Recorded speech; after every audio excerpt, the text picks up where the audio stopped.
Vamos a orar entonces para comenzar. Gracias, Padre, de nuevo porque podemos estar en tu presencia, dedicar una hora para estudiar tu palabra y sobre todo para centrarnos en la persona de nuestro amado Salvador. Gracias por el Señor Jesús, gracias porque Él vino a esta tierra con la misión de sustituirnos, de morir por nosotros, de cargar con nuestros pecados. Y gracias porque ahora podemos estudiarle también, no como una asignatura o como una materia, sino como una persona viva que murió, que resucitó y que volverá a buscarnos. Por eso, Señor, danos luz ahora para entender también tu palabra. Lo pedimos en el nombre de Jesús. Amén. Muy bien, vamos entonces a compartir la pantalla para que podáis seguir un poquito, pues, lo que voy a ir diciendo. Bueno, ya llevamos varios temas vistos. Hoy vamos a ver un tema que también tiene que ver, por supuesto, con Cristología, y es un tema que se podría hacer muy largo y muy amplio, pero lo vamos a ver brevemente en esta tarde. Es el tema de la concepción virginal, es decir, que Jesús nació de una mujer que era virgen. Esto es un misterio y es también un milagro. ¿De acuerdo? Lo creemos por fe. Ahora bien, como siempre me gusta hacer en cuanto al tema de la ciencia, que es como un apoyo para nuestras creencias, hay una cosa que se llama la cuarta dimensión. Me voy a explicar un poquito y os voy a poner un ejemplo.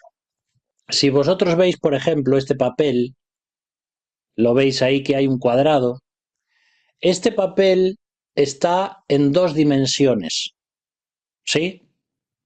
Es decir, no tiene relieve. Nosotros vivimos en un mundo de tres dimensiones, pero si este cuadrado fuera una persona que vive en dos dimensiones, para él solamente hay ancho y largo, pero no hay profundo. ¿Entendemos esto? Sí. Entonces, un ser de la tercera dimensión como yo podría entrar dentro del cuadrado y tocarle dentro de su cuerpo sin que él ni siquiera se dé cuenta.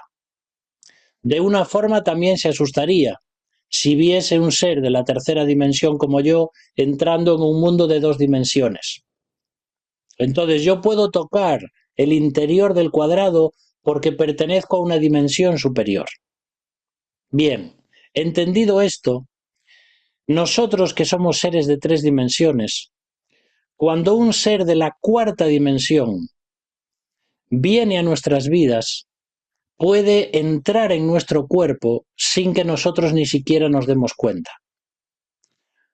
Este es el tema que sucede, por ejemplo, con los demonios.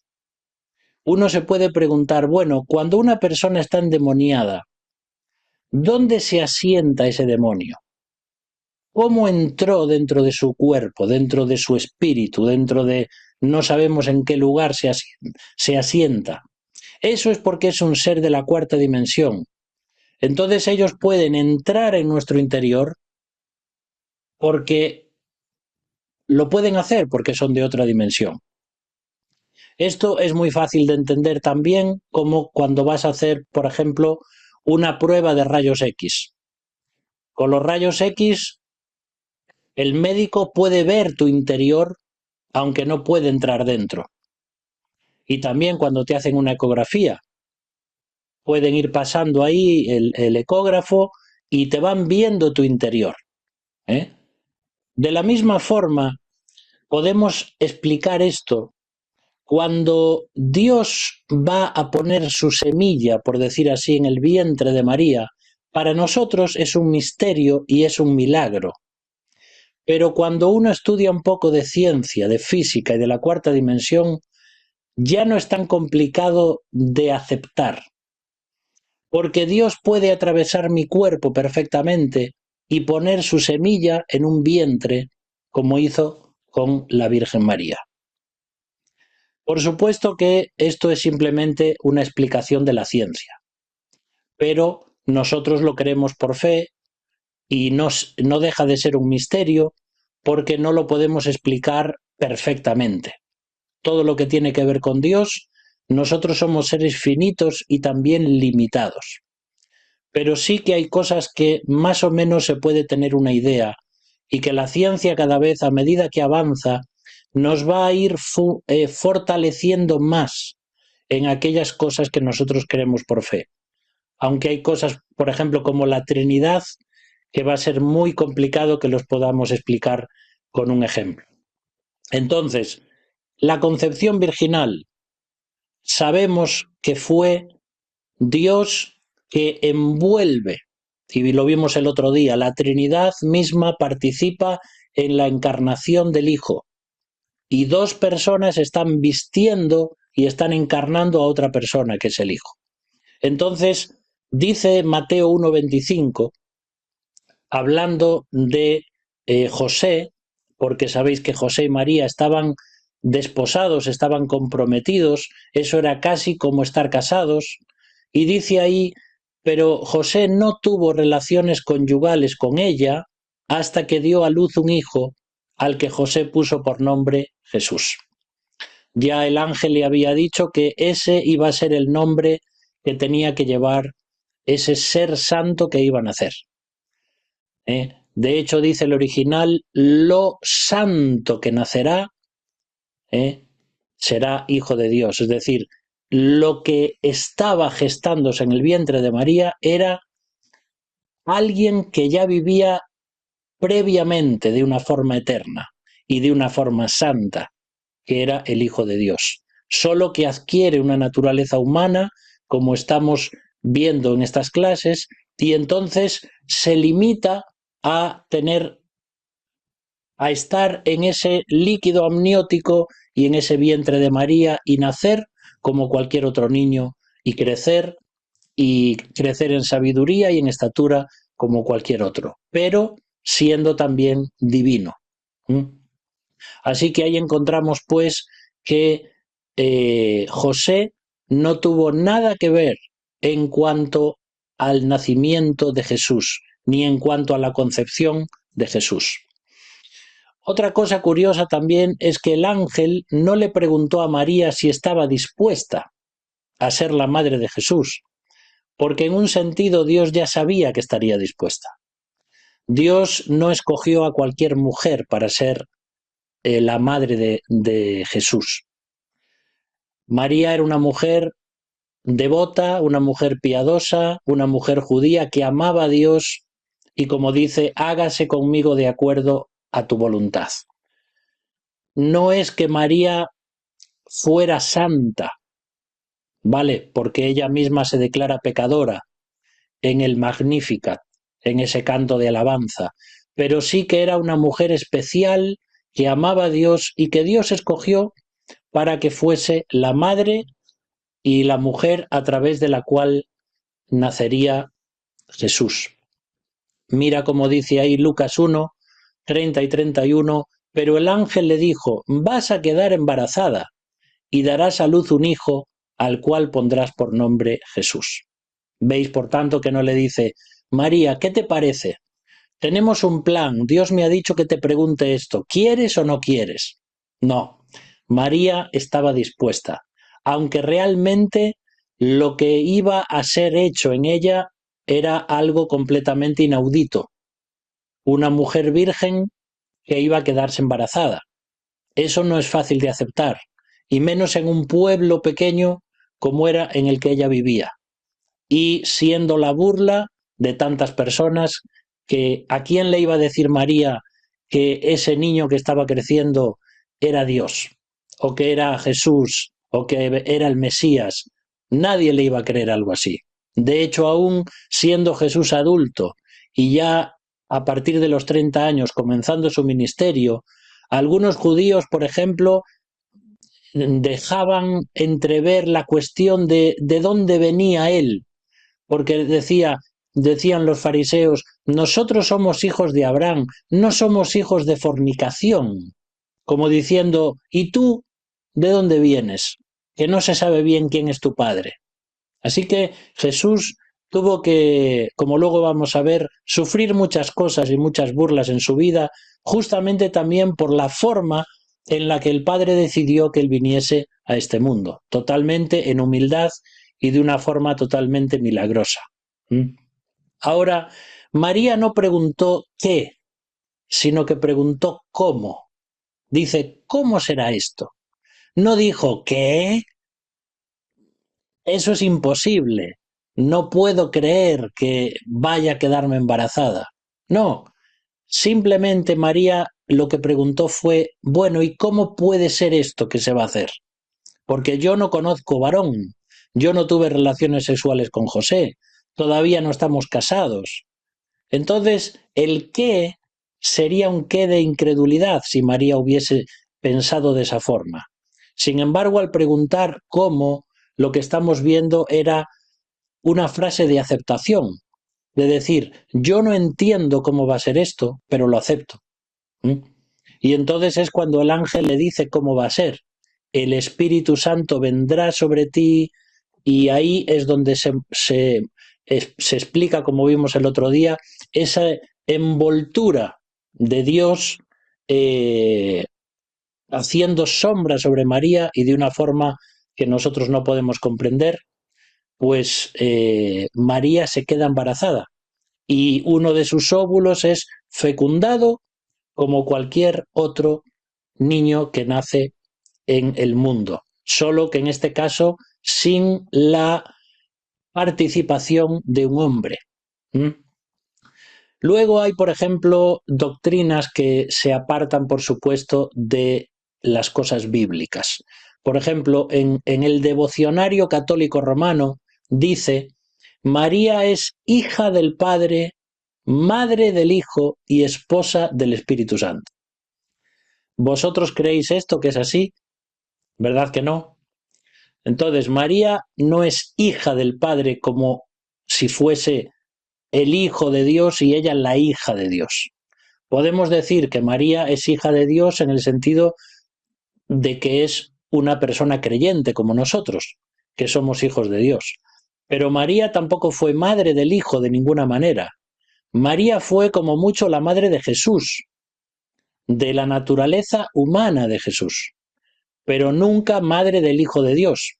Y por supuesto, de ninguna forma María fue, ni es, ni será la esposa del Espíritu Santo. Esos son simplemente herejías que la Iglesia Católica tiene, sobre todo antiguamente. No sé si hoy en día todavía piensan de esta forma, pero es algo completamente aberrante, que no tiene nada que ver con lo que nos dice la Biblia en cuanto a la Trinidad. Y estos son, digamos que, dogmas mariológicos, es decir, teología mariológica que tiene que ver con María y que usan mucho los católicos romanos. Os decía alguna vez que la teología católica, en lo que se refiere a cristología, etcétera, hay pensadores muy buenos y teólogos muy buenos, pero claro, hacia el tema dogmático y hacia el tema mariológico, por supuesto, nosotros no estamos de acuerdo con eso. Nosotros vemos en María, en la Virgen María, una mujer ejemplar, una mujer digna de respeto y de admiración, pero no la veneramos ni la adoramos, como hace la Iglesia romana. Entonces, volviendo al tema de la concepción virginal, vamos a decir algo, la virginidad y la maternidad no son conceptos incompatibles, aunque a primeras parece que sí. Es decir, ¿se puede ser virgen y quedar embarazada? Bueno, se puede, por lo menos tenemos ejemplos en la naturaleza. Hay una palabra muy técnica que se usa que se llama partenogénesis. Esa palabra significa que un animal puede reproducirse a partir de células sexuales femeninas que no han sido fecundadas por un macho. Esto, por ejemplo, lo encontramos en una multitud de animales. Os pongo los nombres más comunes. para que los podáis entender, pero hay cierto tipo de gusanos o mariscos, insectos como por ejemplo las abejas, etcétera, ranas y también algún tipo de lagartijas que ellas mismas, la hembra produce unas células sexuales como si fueran los óvulos de la mujer y ellas mismas se reproducen, es decir, ellas mismas se quedan preñadas, por decir así, y dan a luz hijos sin nada que ver, sin tener nada que ver un macho ni las células masculinas. Entonces, ya en la naturaleza vemos esto. La partenogénesis nos muestra que se puede. Lógicamente, esto no sucede en el ser humano. Es simplemente para que tengamos en cuenta algunos conceptos que nos rodean en el mundo natural y en la creación. Por supuesto, en un ser humano necesita tener 23 cromosomas de la madre y 23 cromosomas del padre. Y el padre es quien va a poner si va a nacer niño o niña, ¿eh? Pero se necesitan los 46 cromosomas en un ser humano.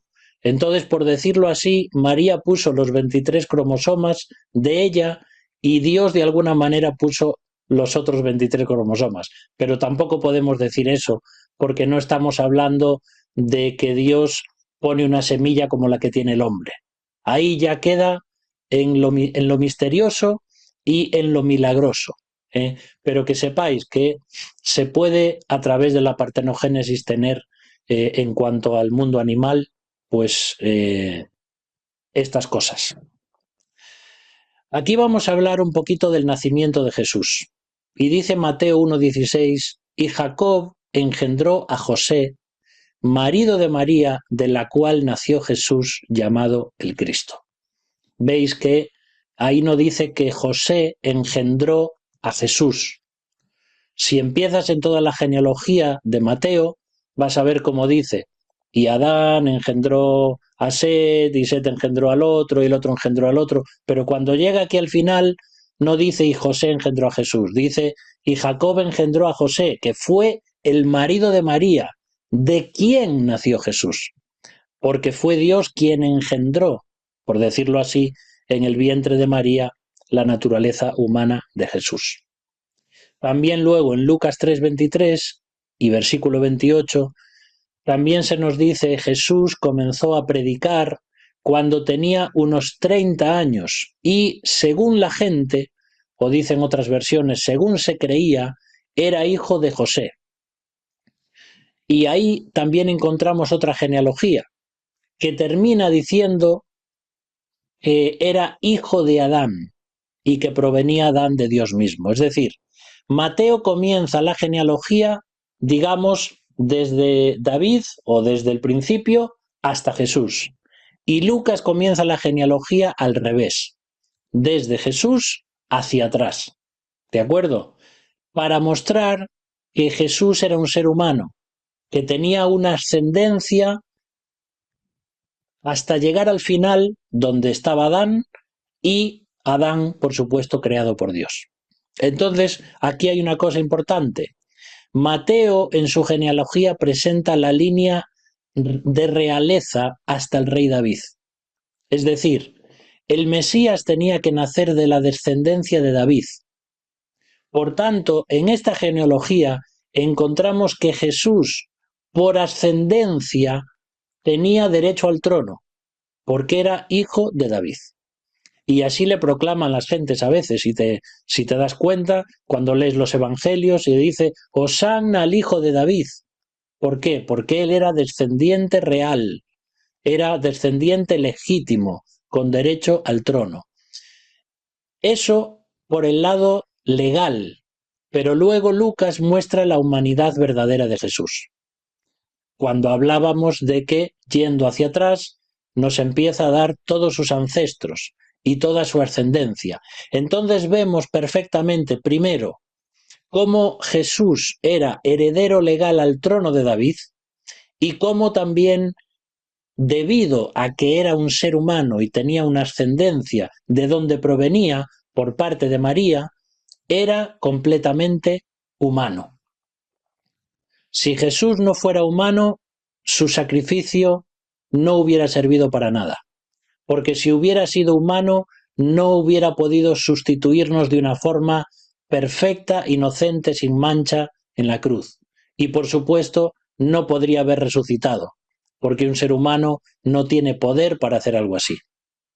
Así que es importante la legalidad en cuanto a la realeza de Jesús, pero también su humanidad, que es, por ejemplo, lo que los gnósticos y los sucesionistas, aquellos predicadores itinerantes de los que habla, por ejemplo, Juan en su primera carta, decían que Jesús no era realmente humano. Y es por eso que Jesús dice, que Juan dice, lo que hemos visto y oído y palparon nuestras manos tocante al verbo de vida, eso os anunciamos. Es decir, Juan quiere dejar muy claro que Jesús vino en carne y que el Hijo de Dios se humanó y que fue como uno de nosotros. Bueno, Mateo 1,17 también nos dice algo que vamos a ver que es muy curioso, y dice, de modo que desde Abraham a David hubo 14 generaciones, otras 14 desde David a la deportación de Babilonia, y otras 14 desde la deportación de Babilonia hasta el Mesías. Entonces Mateo está haciendo 3 bloques de 14 generaciones cada una, desde el rey David, desde Abraham hasta Jesús. La pregunta que viene ahora es esta: ¿por qué 14? ¿Por qué 14? Porque si tú estudias detalladamente el tema de la genealogía, vas a ver que no es exactamente 14. Pero para eso habría que entrar en profundidad a ver el tema de las genealogías. Y para eso ya no es el propósito de esta clase. Ahora, ¿por qué Mateo pone 14? Lo hace con un propósito. Vosotros sabéis que en el hebreo no hay vocales, todos son consonantes. Entonces, cada letra del alfabeto hebreo también le corresponde un número. Imagínate, por ejemplo, si fuese nuestro abecedario. A la A le correspondería el 1, a la B el 2, a la C el 3. Bueno, de la misma forma sucede en el hebreo. En el hebreo, la primera letra lleva el número 1, la segunda letra el número 2, y así con las demás letras del alfabeto. Entonces, si tú vas a la palabra David sin las vocales, porque así es como era, encuentras que la letra D tiene el número 4. A la letra V le pertenece el número 6 y a la letra D otra vez le pertenece el número 4. Entonces, si tú sumas las 3 letras te dan 14. Y entonces Mateo, partiendo desde David, porque su número de gematría, que la gematría es el estudio de los números que salen de las letras en el hebreo. Se llama gematría. Algunos, por ejemplo, judíos, que son ya, digamos, muy alegóricos, hacen toda una serie de cálculos que ya son más imaginación que otra cosa. Pero sí que hay una gematría correcta en la Biblia. Entonces, Mateo usa eso para hablar de David, porque David, su nombre significa 14, numéricamente hablando, y entonces empieza a hablar en bloques de 14. Porque si tomamos los años, por ejemplo, de una generación, imagínate 40 años, lo que es una generación, para cada una de las que habla Mateo, hablando de los 3 bloques, 3 bloques de 14 generaciones, por 40 años en cada generación, ¿sabes cuántos años son? 1680 años. Y eso es exactamente los años que suceden o que pasan desde la promesa hecha a Abraham hasta el nacimiento de Jesús. ¿No te parece asombroso? Pues posiblemente es por esto que, saltando alguno de los vacíos genealógicos que encontramos ahí, Mateo posiblemente quiere hacer como ese cálculo perfecto en cuanto al tema del número 14, de los 3 bloques, para decir también que hay toda una profecía numérica, por decir así, que se cumple desde Abraham, pasando por David y llegando a Jesús. Bueno, tal vez son cosas novedosas, pero son cosas que uno al estudiarlas se asombra de cómo Dios hace las cosas y de cómo Dios inspira a los escritores bíblicos para escribir todo esto. Porque a fin de cuentas no es solamente un trabajo de investigación, por ejemplo, como hizo Lucas, sino que también es un trabajo de inspiración, donde Dios está controlando cada palabra que el escritor bíblico usa para que la Biblia sea completamente inerrante e infalible. ¿Eh? Ahora, seguramente ya habrás escuchado muchas veces que en la genealogía de Jesús no aparecen hombres y mujeres perfectos, porque la genealogía de Jesús está compuesta por hombres y mujeres como tú y como yo. Y sin embargo, a Dios no le importó que en la genealogía, en la ascendencia de su hijo que iba a tomar naturaleza humana, aparecieran personas que tú puedes ir viendo una por una, comenzando desde Abraham, que fue una persona que mintió varias veces, una persona que no fue perfecta, y podrías ir viendo así cada uno de esos personajes. Todos son pecadores. Dios no tiene nada que ocultar en la Biblia. Por eso la Biblia es un libro real. Algunos dicen, la Biblia fue escrita por hombres. No. Si la Biblia fuera escrita por humanos simplemente, y se quisiera hacer una Biblia, digamos, como para adorar a Dios, nunca se pondrían los defectos de las personas.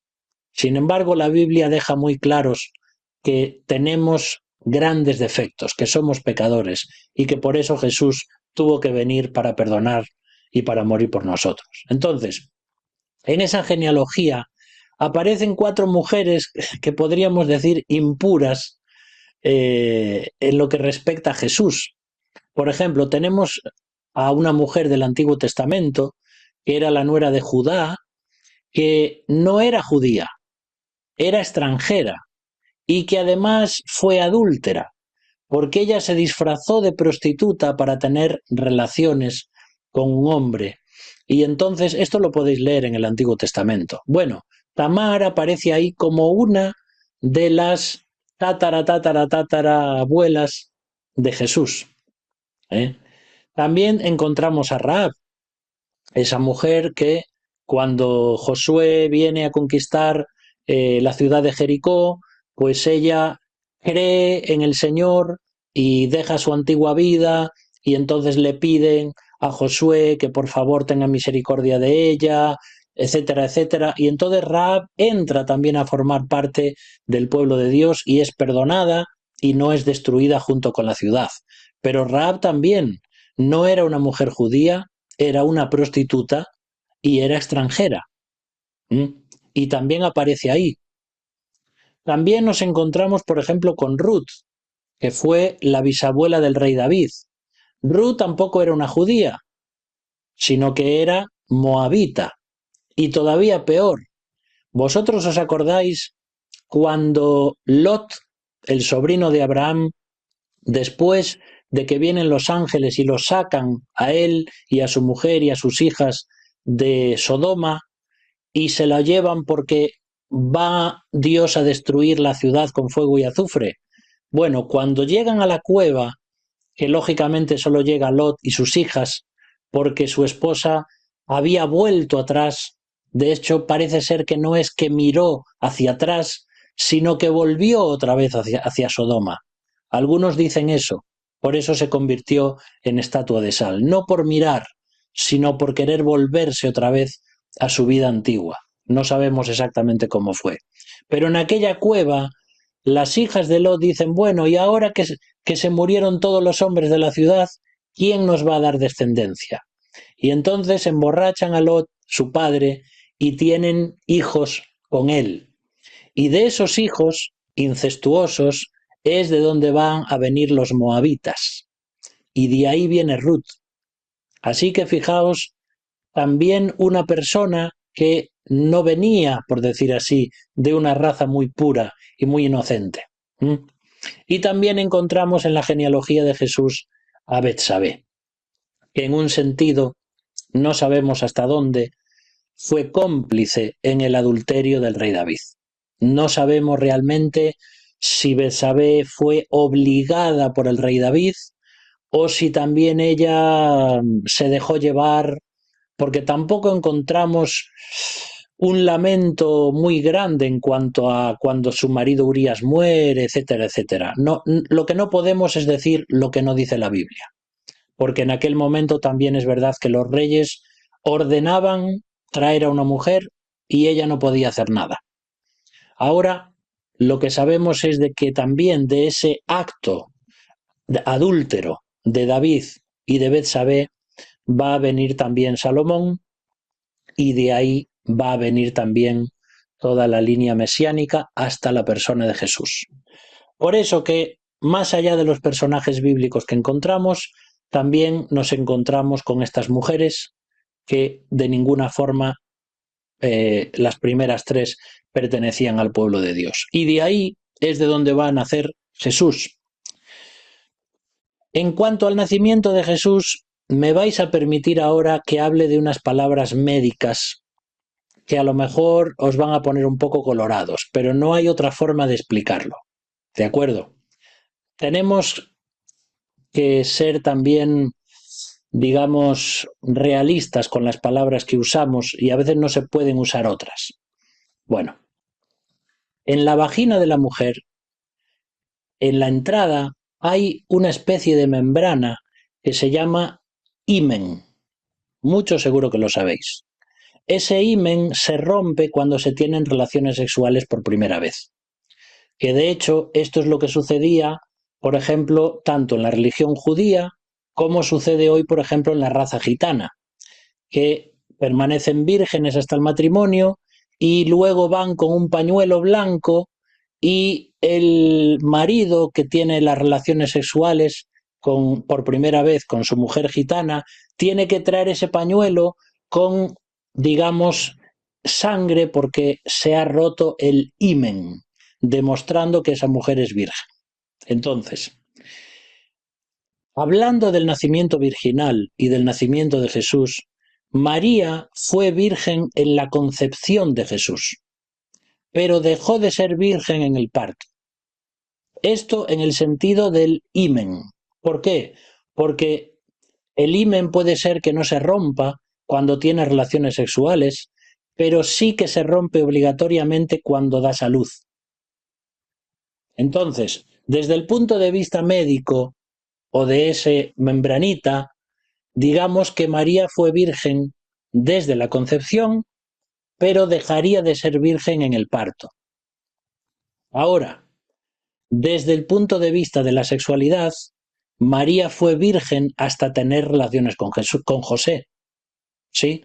Porque dice la Biblia, y lo leímos antes, que José no tuvo relaciones con ella hasta después de que nació Jesús. Entonces, ni siquiera José tuvo relaciones con ella mientras ella estaba gestando a Jesús.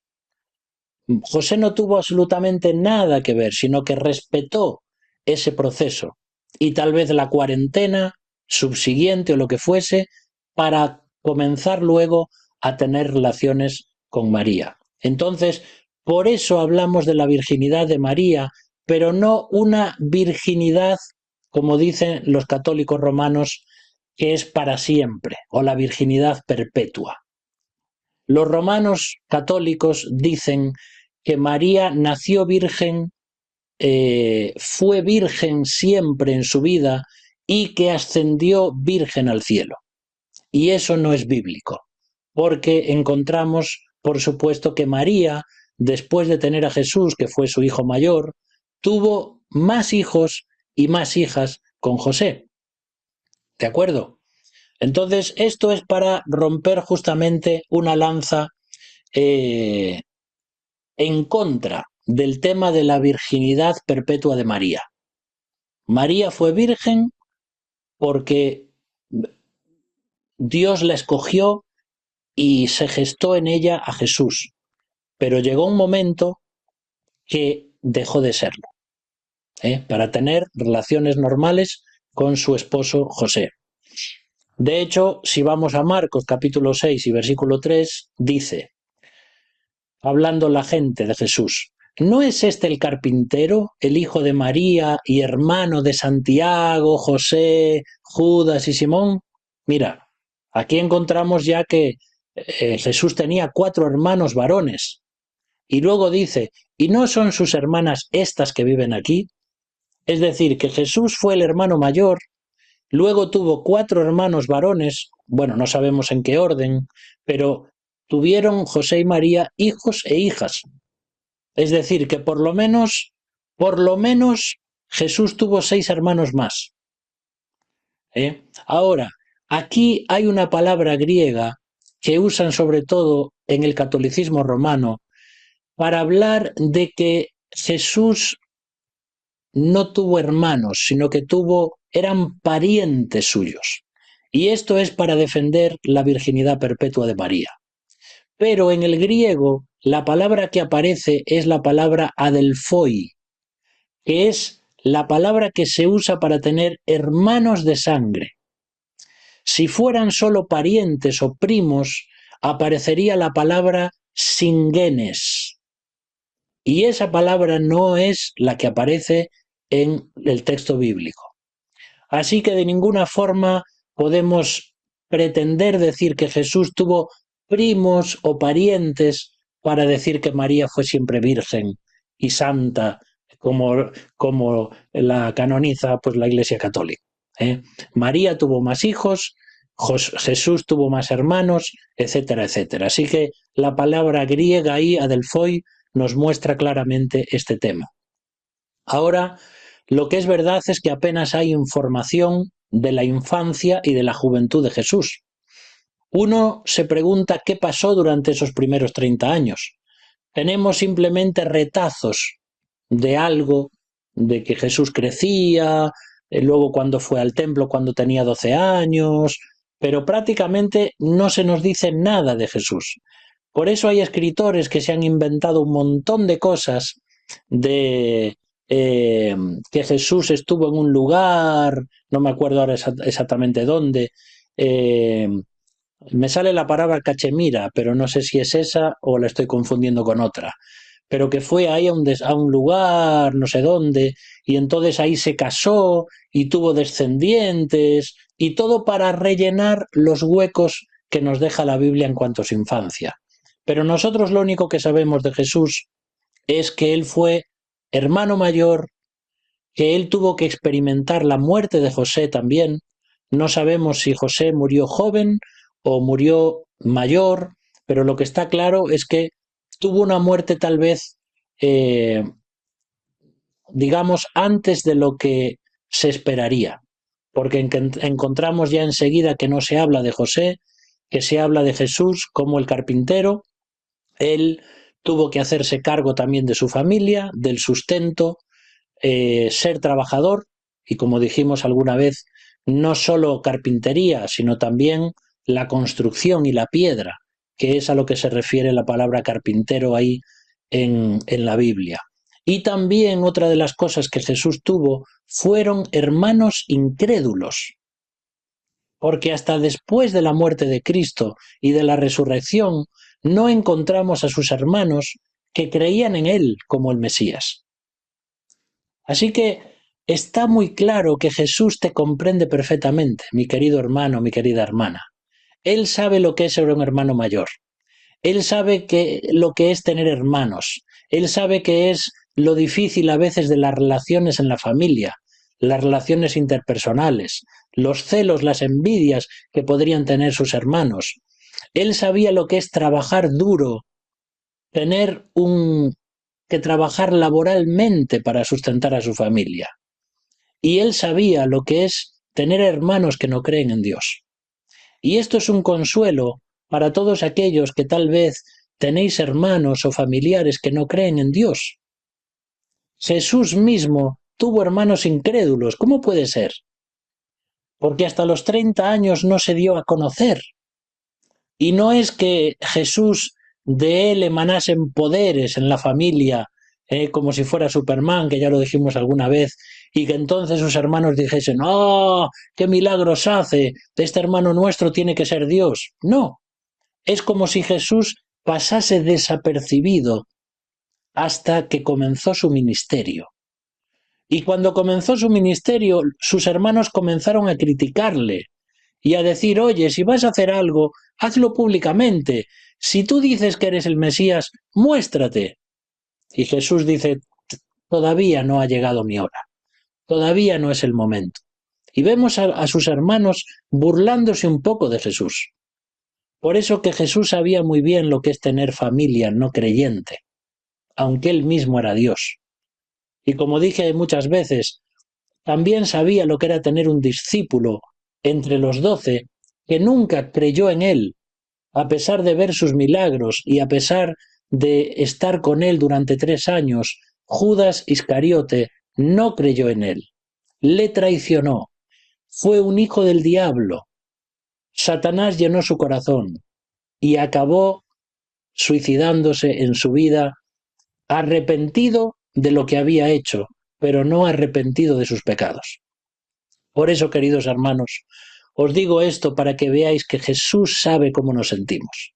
Cuando tenemos situaciones difíciles en casa, en el hogar, en lo laboral, Él sabe, Él fue tentado en todo pero sin pecado, Él sabe lo que son las pruebas, Él sabe lo que es el dolor, Él sabe lo que siente el ser humano, pero para eso tenía que hacerse hombre como nosotros. Podríamos decir que el Hijo de Dios sabía en su mente o de una forma teórica lo que significa para el ser humano el dolor, pero no lo supo experimentalmente en su propia carne hasta que se hizo como nosotros.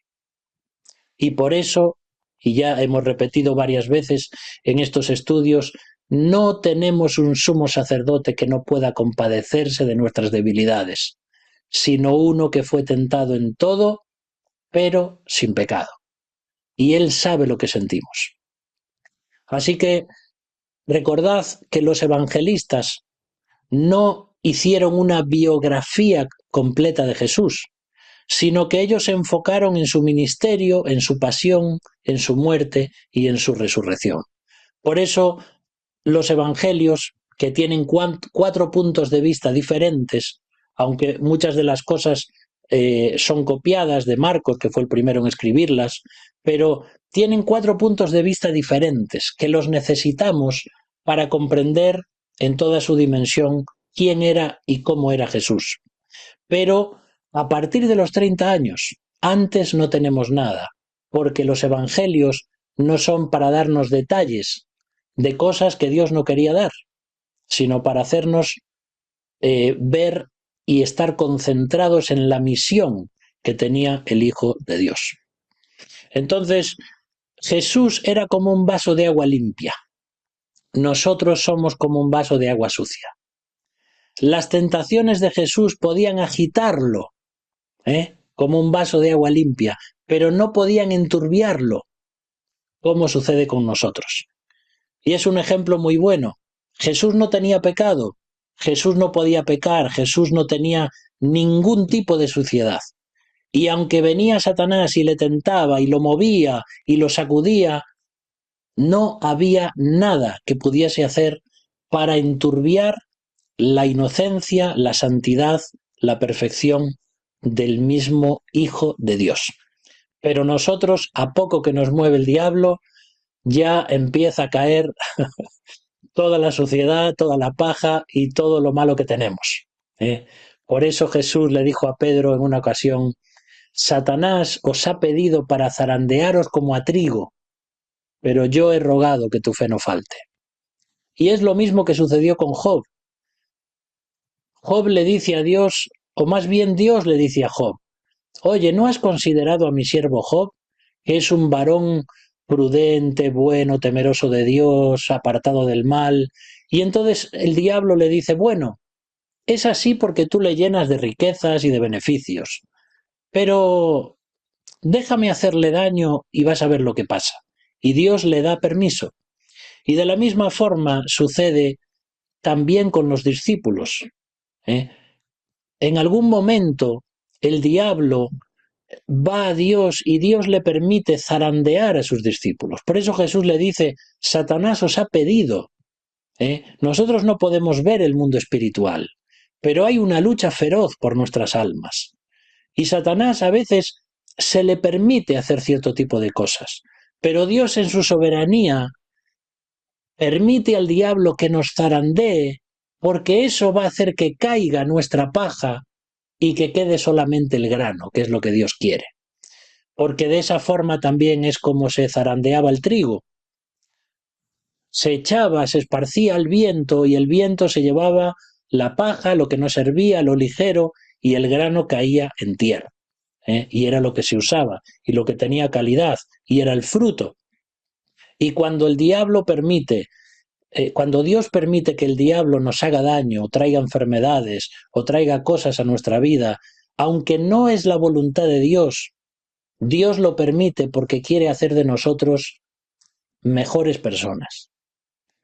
Cuando vas al Evangelio de Juan, capítulo 15, ahí te encuentras a Jesús diciendo, yo soy el labrador, vosotros sois los pámpanos, el que permanece en mí lleva mucho fruto, y dice, también habla de la poda, es decir, de que mi Padre va a podar la vid. Ahora, la poda parece cruel, ¿verdad? ¿Por qué hay que cortarle un trozo a una ramita? La ramita podría decir, pero ¿por qué me cortas este trozo? Ahora que había conseguido ser un poco más larga, y viene el labrador y corta, porque la poda va a hacer que esa ramita dé más fruto todavía.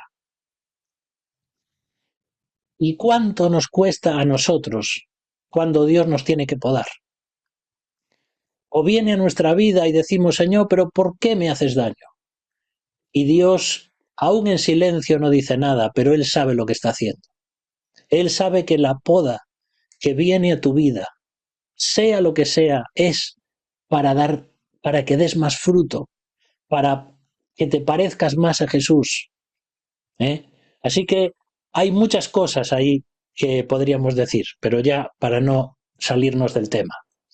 Vamos a hablar un poco de los sufrimientos de Jesús. Hebreos 10:5. Por eso dice Cristo al entrar en el mundo, no has querido ofrendas ni sacrificios, sino que me has dotado de un cuerpo.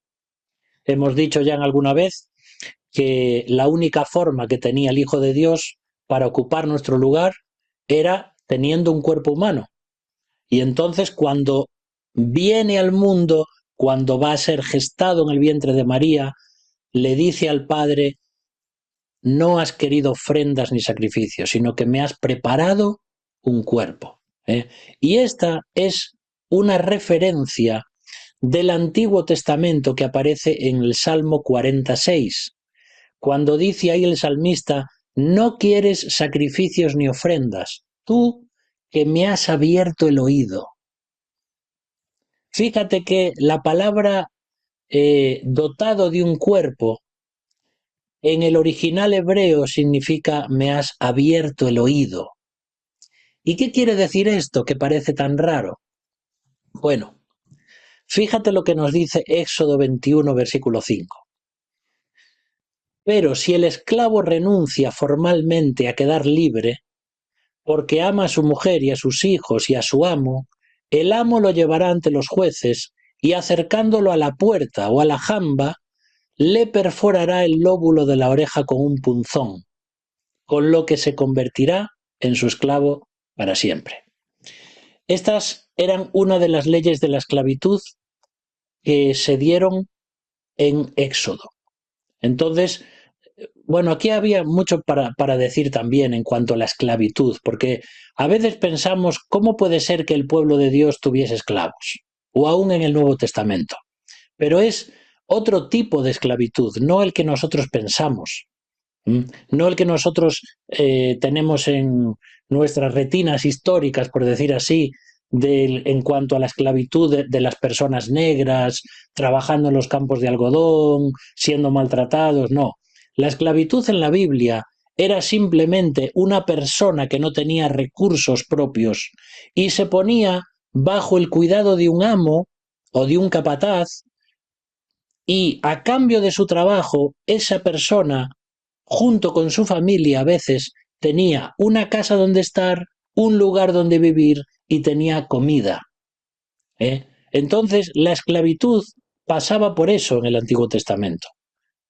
Es verdad que los amos tenían cierto tipo de derechos sobre ellos, pero fíjate que hay versículos que dicen que si el amo le rompía un solo diente por haberle pegado a su esclavo, ya lo tenía que dejar libre.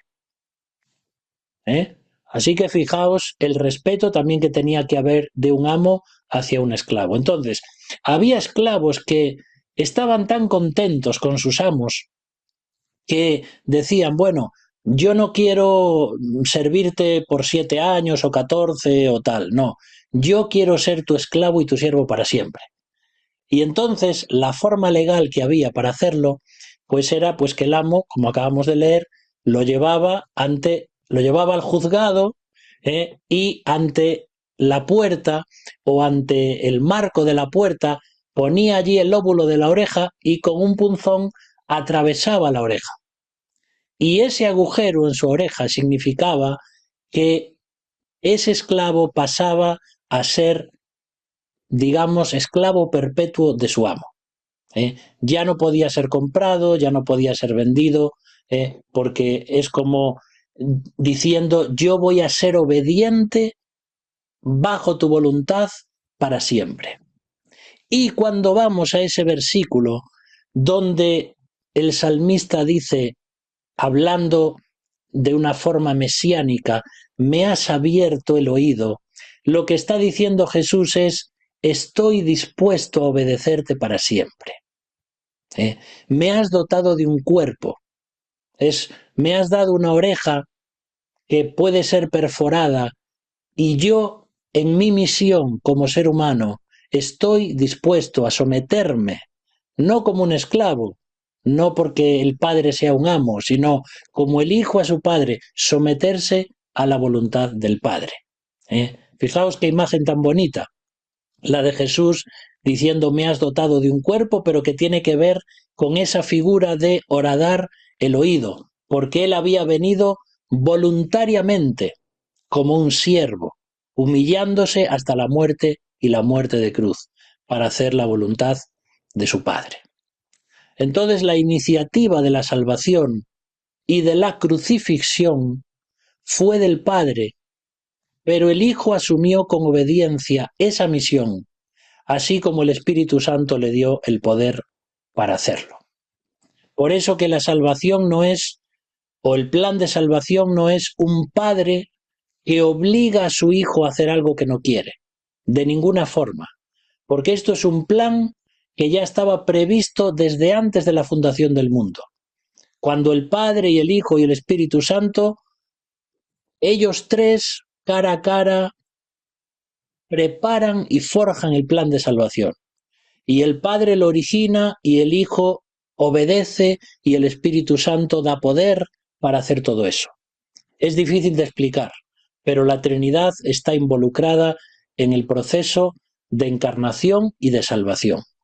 Y por eso también la muerte de Cristo afectó a la Trinidad, en un sentido, porque la Trinidad también sufrió por ello, no solamente el Hijo. Aunque el Hijo era el que tenía el cuerpo de carne y el que sufrió terriblemente, esa comunión de la Trinidad, de ver al Hijo siendo cargado con el pecado de la humanidad, eso tuvo que ser terrible para la Trinidad de Dios. Nosotros no nos imaginamos la sensibilidad que Dios tiene para el pecado.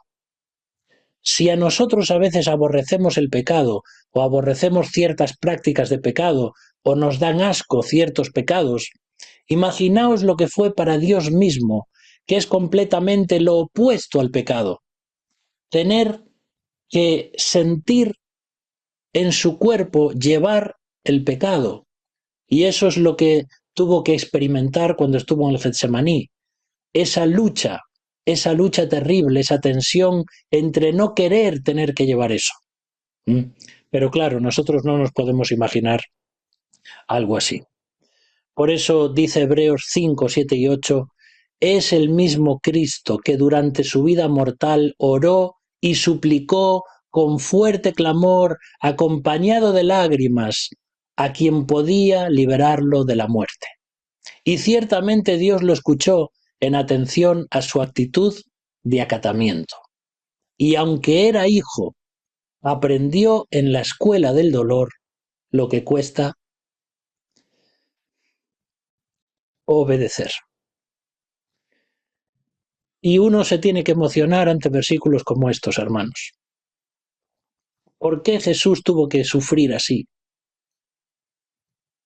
¿Por qué tuvo que aprender la obediencia? ¿Acaso Jesús no fue siempre, el Hijo no fue siempre obediente a su Padre? Sí, pero nunca con una naturaleza humana.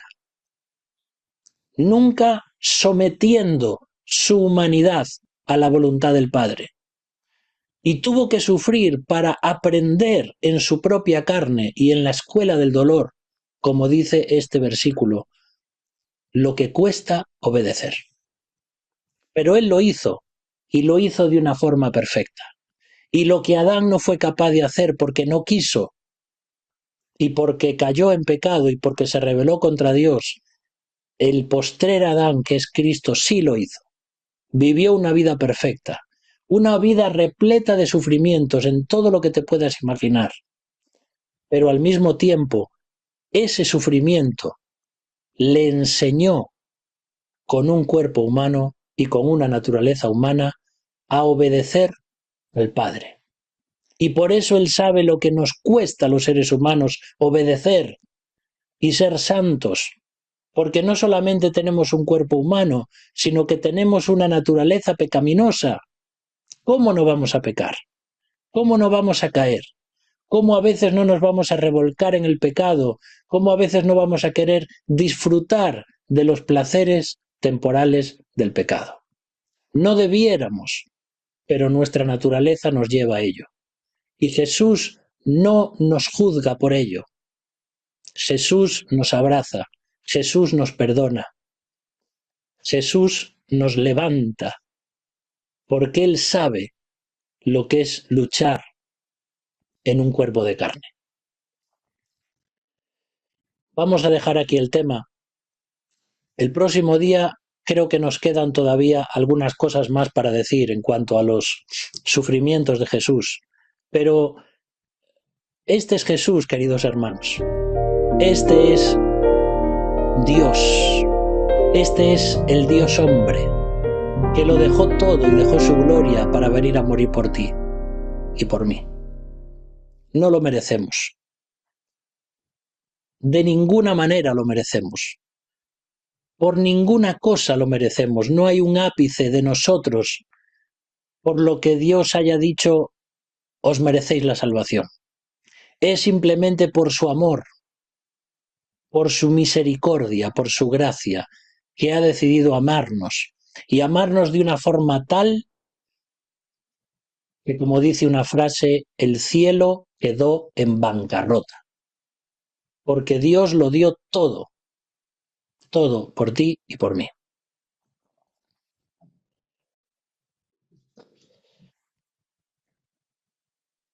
Vamos a orar, ¿sí?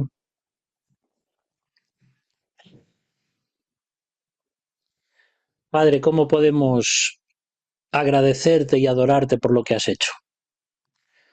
¿Cómo podemos intentar comprender la grandeza, la majestuosidad de un Dios que se hace como nosotros? ¿Cómo podemos entrar en los recovecos de la Trinidad? ¿Cómo podemos intentar explicar los sufrimientos de Cristo? ¿Cómo podemos, Señor, agradecértelo? Ni en toda la eternidad podremos, Señor.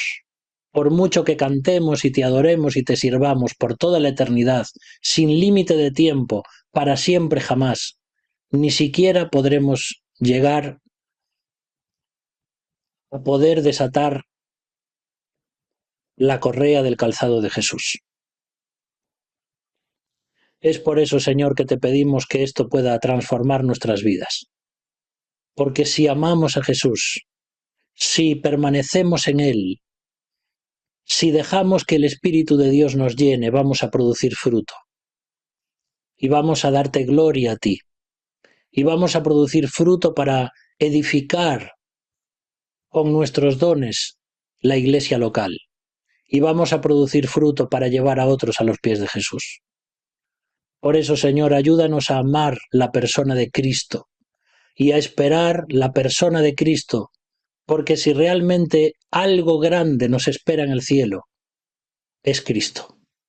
No importan las calles de oro, no importa el agua que sale del trono, no importa los árboles y el jardín y las frutas que cada mes van a salir allí, no importan los ángeles, no importa la maravilla del cielo, ni las puertas de perlas, ni lo único que importa es Cristo. Y la mirada de Cristo cuando lleguemos allí. Y a Él nos abrazaremos y a Él le adoraremos para siempre. Por eso, Señor, mientras Cristo no viene, ayúdanos a vivir estas cosas y a ponerlas en práctica. Oramos en el nombre de Jesús. Amén.